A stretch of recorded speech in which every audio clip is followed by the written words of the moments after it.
Thank you, Grant. Thank you, CPAC Korea, and Annie Chan. Thank you for your leadership. CPAC Korea is now protecting the world's most vulnerable democracy. Leftists are trying to seize control of the government after the impeachment of President Yoon Suk-yeol on December 14th. And now they have filed criminal charges against him for insurrection.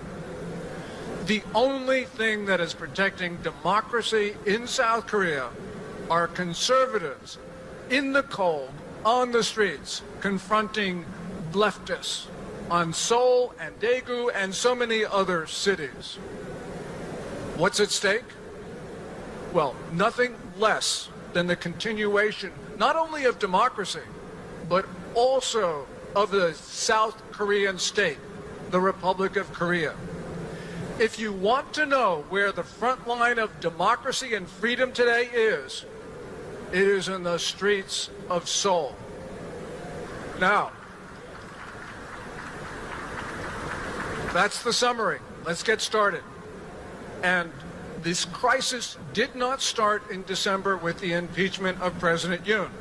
It did not start on April 15th, 2020 with the National Assembly elections, but today we will begin there. And on that day, in the election, it resulted in an uninspected, overwhelming victory for Minju, the Democratic Party of Korea.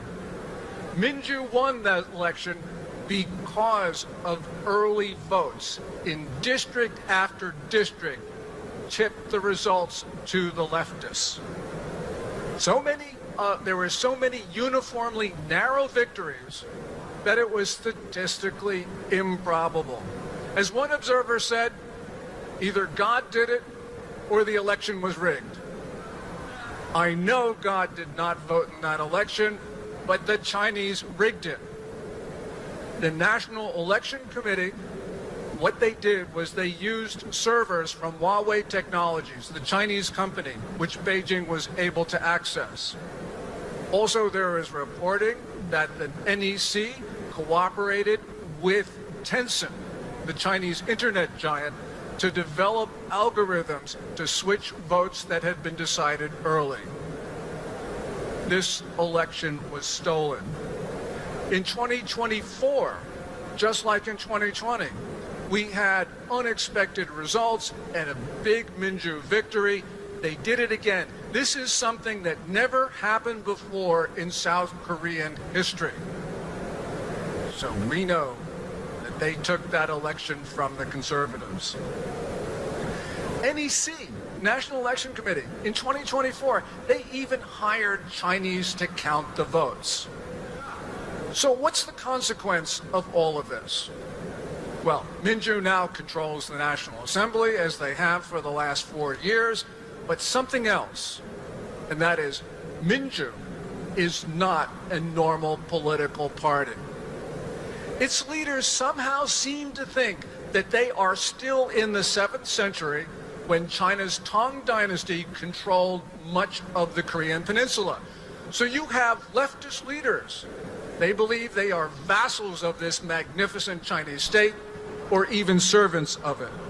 And they are now allowing Beijing to infiltrate South Korean society and to determine outcomes in South Korean elections. So the Chinese and their North Korean friends are now conducting their warfares campaign. There are 3 warfares: psychological warfare, media warfare, and legal warfare. And because of that, the Chinese have become extremely influential. Here's an example. In early December, when you had the big pro-impeachment rallies in Seoul, there were a lot of faces that were not Korean. They were like my wife's. They were Chinese. When the Chinese presence became a political issue in South Korea, what happened? The Chinese demonstrators all at once disappeared. How could that have occurred? We are also seeing strange-looking policemen on the streets of Seoul who are violent with no name tags. Maybe they're Chinese.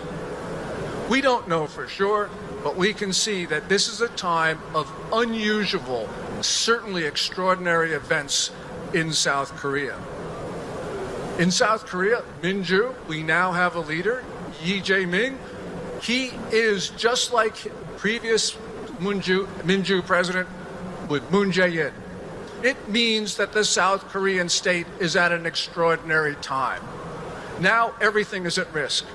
Freedom is at risk, democracy at risk, South Korea at risk. And that means South Koreans can now lose everything. As that banner says, it's time to save Korea. Thank you very much.